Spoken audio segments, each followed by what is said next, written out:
Before Albus Dumbledore had claimed his place as the most powerful wizard in the world, before he became the icon of wisdom, leadership, and magic, there was another.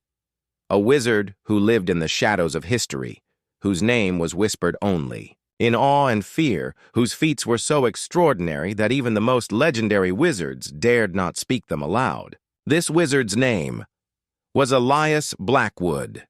His story is often overshadowed by the legends that followed him. But those who knew him, who witnessed his power, understood that before Dumbledore's rise, there had been Albus Blackwood, a figure so powerful that his magic seemed to transcend the limits of what was thought possible. But what had happened to him? Why had he vanished from the annals of history? One-part narrative, Albus Blackwood's final choice. The early 1900s had been a time of great change in the wizarding world.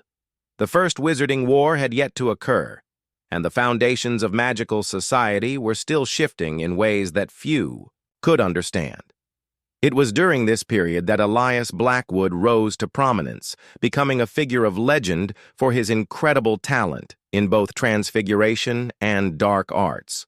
While many sought to master magic for their own gain, Albus used his abilities to maintain balance in the magical world. He was a man of great intellect, fierce determination, and unmatched power.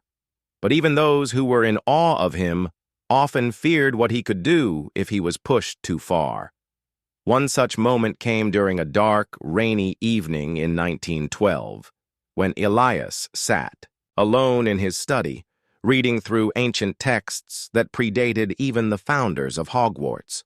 He had become obsessed with the nature of magic itself, how far it could truly stretch, and whether it could be used to control not just the world of the living, but the realm of the dead. It was said that Albus had uncovered secrets long buried, knowledge that many believed should never be found. There were rumors of his attempts to master necromancy, to commune with the souls of the departed, and to manipulate time itself. But these rumors, like so many others, were little more than whispers, and no one truly knew the extent of his work. That night, as the wind howled outside and the rain beat against the windows, Albus Blackwood found himself standing at a crossroads. In front of him lay an ancient tome, its pages filled with instructions for a ritual unlike any he had ever performed before. The spell was said to grant its caster unimaginable power, but at a steep price. The soul would be bound forever to the forces of magic. Once performed, the caster would either rise as a near-immortal being, or they would be consumed by their own power, vanishing into the ether. His fingers hovered over the pages, and for a moment, Albus felt an unsettling pull in his chest. The temptation to claim this power was unlike anything he had ever experienced before. But he knew the consequences. He had read about the wizards who had tried and failed, those who had reached too far, only to be lost to time or madness. Even Salazar Slytherin had been rumored to have dabbled in such dark magics before his fall. Was Albus destined for the same fate? As the minutes ticked by, the air in the room grew thick, heavy with magic, and a decision loomed over him. And then, there was a knock on the door. It was a sound Albus had not expected. Who would come to him at this hour? Who would dare interrupt him now, at this pivotal moment? He stood frozen for a heartbeat, his heart hammering in his chest. But there was no turning back. The knock came again, more insistent this time, and finally Albus stood and strode to the door. When he opened it, he found Alexander Vance, a young wizard who had been one of Allius's few trusted students, standing in the doorway. His face was pale, his eyes wide with fear. "Master Blackwood, please," Alexander gasped. "You cannot do this. I've heard the rumors, the things you're planning.